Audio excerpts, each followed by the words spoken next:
क्या हो जब प्रेम और कर्तव्य आमने सामने खड़े हो जाएं। महाभारत की कई कथाएं हमने सुनी हैं, परंतु आज हम उस कथा की बात करेंगे जिसमें त्याग है, एक तरफा प्रेम का बेहद गहरा दर्द है और एक ऐसा श्राप है जिसने इतिहास बदल दिया। नमस्कार दोस्तों, स्वागत है आपका संस्कृति पर।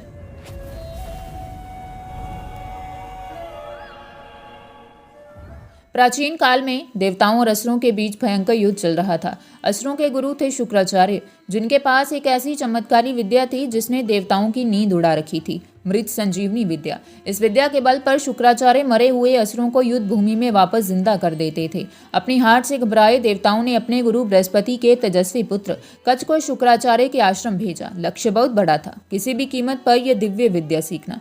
कच्छ एक आम शिष्य बनकर असुरों के गुरु शुक्राचार्य के आश्रम पहुंचे। उनकी दिन रात की सेवा और निष्ठा से शुक्राचार्य इतने प्रसन्न हुए कि उन्होंने कच्छ को अपना शिष्य स्वीकार कर लिया। परंतु उस आश्रम में एक और हृदय था जो कच्छ पर पूरी तरह मोहित हो चुका था।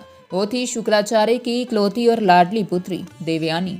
देवयानी कच्छ से अत्यंत प्रेम करने लगी थी। एक ऐसा प्रेम था जो असुरों के गुरु की बेटी और देवताओं के गुरु के बेटे के बीच कभी पनपना नहीं चाहिए था। परंतु प्रेम कब किसकी सुनता है। इधर असुरों को जब कच्छ की असलियत पता चली तो उन्होंने षड्यंत्र रचा और जंगल में कच्छ को मार डाला। जब देवयानी को यह पता चला तो वो रोने और विलाप करने लगी। अपनी बेटी के आंसुओं को ना देख पाने के कारण शुक्राचार्य ने अपनी संजीवनी विद्या से कच्छ को वापस जिंदा कर दिया। परंतु असुरों ने हार नहीं मानी। असुरों ने कच्छ को दोबारा मारा और इस बार एक ऐसी चाल चली जिसने सब कुछ बदल दिया। उन्होंने कच्छ के शरीर को जलाकर उसकी राख को मदिरा में मिला दिया और शल से गुरु शुक्राचार्य को पिला दिया। जब रात तक कच्छ आश्रम नहीं लौटा तो देवयानी एक बार फिर रोने लगी। उसने अपने पिता से कच्छ को ढूंढने की जिद की। शुक्राचार्य ने ध्यान लगाया, परंतु जब उन्हें सच पता चला तो उनके पैरों तले जमीन खिसक गई। कच्छ अब उनके अपने ही पेट में था। अब धर्म संकट ये था कि अगर कच्छ बाहर आता तो शुक्राचार्य की मृत्यु निश्चित थी और अगर अंदर रहता तो कच्छ हमेशा के लिए खत्म।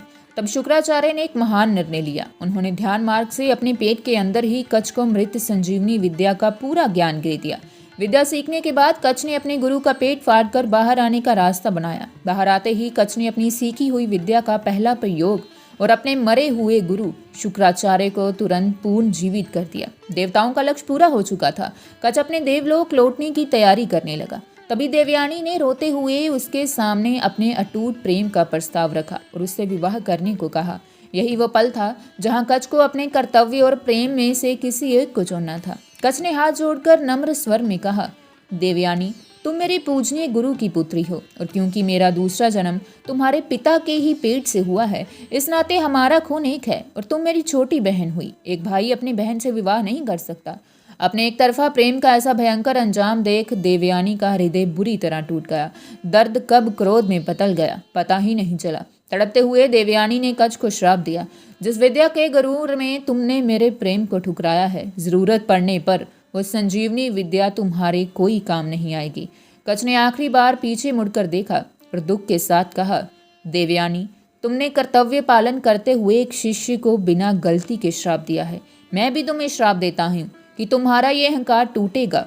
किसी भी ब्राह्मण से तुम्हारा विवाह नहीं होगा। और इस तरह एक अद्भुत कथा का अंत किसी के मिलन में नहीं बल्कि हमेशा के विरह और आंसुओं से हुआ। दोस्तों, अगर आपको यह कथा पसंद आई हो तो वीडियो को लाइक जरूर करें और इस वीडियो को अपने दोस्तों के साथ शेयर जरूर करें। मिलते हैं अगली वीडियो में। धन्यवाद।